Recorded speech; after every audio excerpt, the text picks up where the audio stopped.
so many teams nearer at the cap. Do you expect it to be, and not just for you guys, but league-wide, a lot of activity going in the next 24 hours before the draft? And does it help that is it any different when you guys can see each other live as opposed to the last 2 years? I think like it's. I mean, I think that's how in your mind you want to imagine that it is, that everyone's going to get together in there and you're going to sit until you strike deals and such. But I think there's a lot of communication that goes on well before his eyes, and you have your plan. Everyone by this time knows what all the other teams are trying to achieve, and this now is more about executing it and the plans being put into place and there being some activity. I think with the large majority of teams very close to the cap, there's always jockeying and different things that are happening, and cap space is very scarce throughout the league. So that has its impacts on teams, and especially in our case, in moving to continue to contend and push our group forward. It's always a major consideration in all that we do. That's it.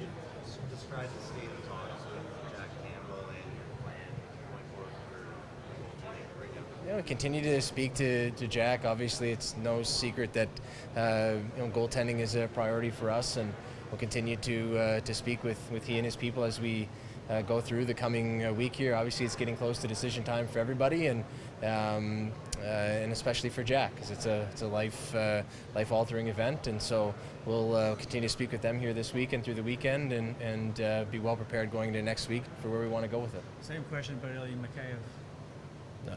I mean, frankly speaking, I think unfortunately, it's very public, the state of talks there. So, we'll see. Anything can change. You never want to totally close it off, but we'll see what happens. And if not, it's been a great 3 years for him in Toronto, and it's a great story for us of a player that came as a free agent, and we'll look to cash in and using the resources that we had, and he put in great effort returning from injury, and obviously had a great season here with us. So it's great for him, and we'll continue to stay in touch with them in case the market changes. Speaking of Russians, was there any update on the state of Russian players, either the draft or the problems that some Russians are facing even getting out of the country now? Not really on that front. Heading into the draft, I mean, obviously the Russian players are all eligible for the draft, and it's been a little bit more difficult to gather the same information on them as others because of the restrictions in place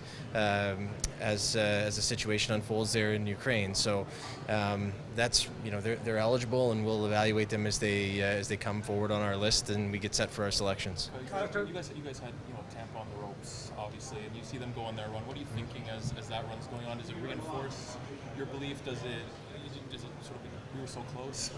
I never think of things that way. In the end, we didn't get it done. So I think to pause the time and space continuum and say, well, we would have done the same thing they did in their series, is that we just have to focus on ourselves, and we know we have to continue to get better. Again, we didn't get it done against them, so the what ifs don't really help. It doesn't help cure the sleepless nights or make you feel any better. If anything, probably a little bit the other way. But we just have to focus on ourselves and avoiding that same feeling and avoiding these same questions of what if, and does it make you feel better that this team you played well against was 2 wins away again. We need to be the team that's in that position moving ahead, and we feel we're poised and ready to do it, and most importantly, our players feel they are. So that's our focus. Where do things stand with Rasmus Sandin, and what kind of role do you envision for next year? I mean, with Rasmus Sandin, and I'd put he and Timothy Liljegren both in the same spot. They're massive parts of our future. I mean, they're significantly younger than the other full-time members of our defense corps, and we need them to continue to take steps.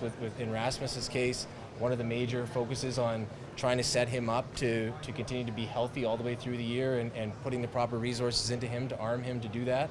And that's really our focus with him. Obviously, supremely talented player, very competitive. We need him to continue to take the steps that we need for him to assert himself, not only to an every night player, which he largely had become before he was injured in Nashville, but to become a top player in our group, especially as our players age ahead of him. So that's our major focus with him, and our only focus with him is we see he and Timothy as both massive parts of it moving ahead. You have a couple about an offer sheet and all for him if you don't get it done sooner than later? If there's going to be an offer sheet, the sooner the better, so we can make our decision to move on. You have a couple of unrestricted free agents after next season, and Kerfoot and Bunting. Any chance of maybe being proactive and trying to extend them at some point this summer? I mean, both are hugely important players for us. Kerfoot, Bunting, and David Kampf, I'd put in that same vein, and Justin Hall's in that boat, and Pierre Engvall's in that boat as well. So all are a year away from being UFAs, and with varying different statuses this year. And we have to evaluate where our cap space is at. I think it would be premature before we go into free agency and finish this week to go down that path. Is the plan more for free agents, or the plan more for Marlies to make an impact next year, maybe in your bottom six? We would like it to be a really healthy competition between both, Kevin. We feel that there are some Marlies that can really push for those roles and that have come along. And it's one thing that we've lacked in the past, is having guys in those spots be able to really push and play the way we want them to down there. And now we feel like we have guys in that group, and it was laid out very clearly to them in their exit meetings. This is what we expect from you. This is what the opportunity is going to be. Now go and put the summer in that you need and come and take it.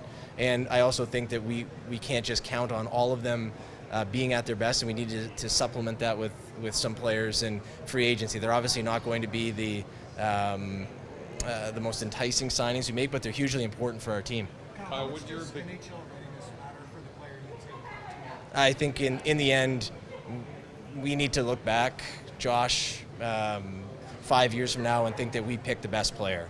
So to have a guy just jump in to say we've got him for $9.25 or lower, I don't think that's the smartest thing for us. We want to make sure that we're picking the player that when we look back on the draft 5-10 years from now, we unequivocally say with our pick, we took the best player available regardless of whether they made the NHL in 23, 24, or 27. with your Taking the best player available, does the climate in Russia at all, does it impact how you Russian prospects? It's hard not to.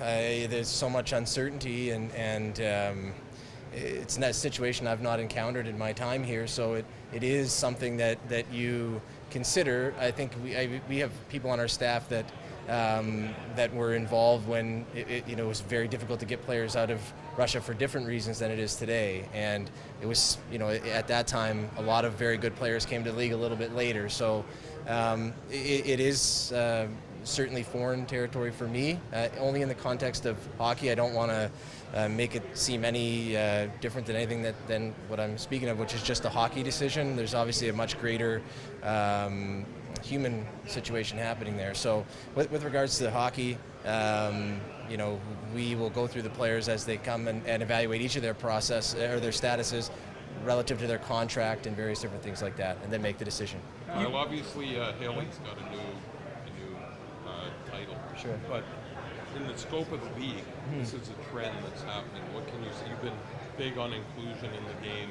What can you say about that in the way that the trend is going? I think it's a great trend because it just shows the many different people, genders, races, sexual orientations, whatever it may be, that are capable of doing great things in hockey. And so to see in the last year, and especially the last week or so here, the hiring become more diverse, I think is great for the future of hockey and the state of hockey, and will certainly help the game as it continues to grow and evolve. Where have you seen Haley? Like, why did you pick her? I mean, obviously you've been she's part of the organization moving Right. up, but what about her that you like as an AGM? Just the massive impact that she makes every single day she's in the facility, and especially in dealing with the players one-on-one in the role as the senior director of player development.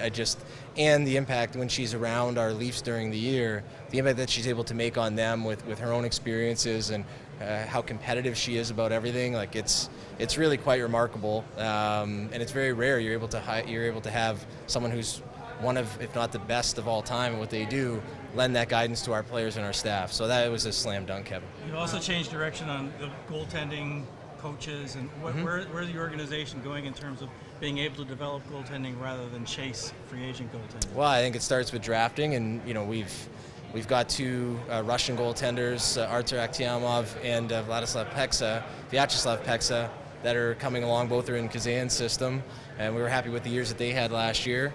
And then, we've got Joe Wall, who last year made his NHL debut and played quite well. Unfortunately, got hurt in March.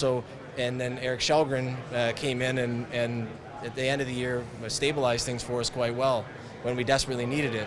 So we feel like we're getting there in that regard. It's just not popped at the NHL level yet, and we need to continue to push. The coaching decision, I'll leave that to Sheldon to discuss in his next availability, and he can give probably a much more clear answer because it's his staff than I. What about you anticipate having to move out roster players just to adapt? It's all going to depend on what the situation is, Jonas. I understand it's a very fair question, but if we need to create cap space to improve our team, I think we know based on the conversations we've had that we would be able to move a lot of our players if needed for good value or move them along. So I think we're in a good spot there that way. With only 3 picks this weekend or this week, any possibility of trading the negotiating rights or to gain extra picks? We are open to anything, Mike, for sure. We're in a better position than we were last year. Last year we had a 2nd, a 5th, and a 6th. This year we have 2 picks in the top 80. So last year was a typical one. The staff, John Lilly was the director of amateur at that time. Still, Matt Nyes, we picked him late in the 2nd, and he's had a very good year. And then, both Pexa, the goaltender, and Ty Voigt, or Ty Voigt's going to go to the U.S. camp, and Pexa was on the Russian under-20 team at the end of the year. So, we don't want to make a habit of picking only 3 times, but it's largely a reflection of where we're at as a team and trying to continue to push forward. If there is a way for us to recoup some of that draft capital without depleting our team, then we will. Considering the lack of success that you've had in the playoffs the last few years, do you feel personally like your job is on the line more this year than it has been previous years? I think it's a fair question, Kevin. I feel it's on the line every year, and I'm judged at the end of every season. I don't necessarily feel there's more of a pressure. I just think it is a very important thing for me personally to help deliver for the organization. So, for me, the pressure doesn't change day to day. Every day I'm getting up, trying to do everything I can to help our organization. And obviously the end goal is that we're having success when it matters in the playoffs. I mean, that starts with, as much as we want to just fast forward all the way there, if we skip all these steps, then we'll fall well short. So, I totally understand the question, and but I don't treat it any differently. I put a lot of pressure on myself to deliver for the people who've hired me and the people that I work with, and that'll never change. You mentioned Tim Goalies in the system that Peter Mraz have stayed within contract. Yeah. Where do you anticipate he might factor into all this into Yeah. next season? So I've been very happy, David, with Peter in just how he's been in the off season so far. It's really our first true off season going through. Then we signed him last year, late July, when free agency was, because it's a little bit different. And he's been very responsive, very communicative with our staff throughout. When I look at Peter, obviously I think he would be the first to say, and he did, and many times during the year he steps out in front of everyone here and accepts when he hasn't played to the level that he feels he's capable of. If I'm forecasting and betting on him, do I bet that he was the goalie he was last year in the 20 games, or do I bet he was the goalie he was for the 270 before, which was a 9-10 save percentage guy that can give his team a chance to win? I'd probably bet on the larger sample, and that's where Peter fits into it at this time. What are the chances of Lucian coming back? What are those talks? We're good. We've had lots of discussions with them. It's just a matter of obviously we liked what he brought. We traded for him in the year. He brought a physical element for us that we enjoyed having, and was different than what we've had with our club, especially when Sandin went out, because he brings a little bit of that threat as well. It was nice to have him back there, and he plays extremely hard. It's just going to be a matter of what we can afford based on the minutes that he's going to be capable of giving us and the role he's going to be able to give us. We'd love to have him back, but it's also for him and his family a huge opportunity as an unrestricted free agent. So, but if it works, we'd love to have him. Is Haley going to still pursue her medical career? Is she putting that on pause? I think that's well. I don't think you can slow her down from anything. She can handle more than any person I've ever known. So, it's more adding to the list than subtracting. So, that's a question for Haley that she can take at development camp or whenever she speaks to the media next. But I would be shocked if she's taking anything off her plate based on my experience with her. How has Wes Clark's approach been different from John Lewis? Well, Wes is, and he'll speak, he can answer that question himself because he was a part of the staff before.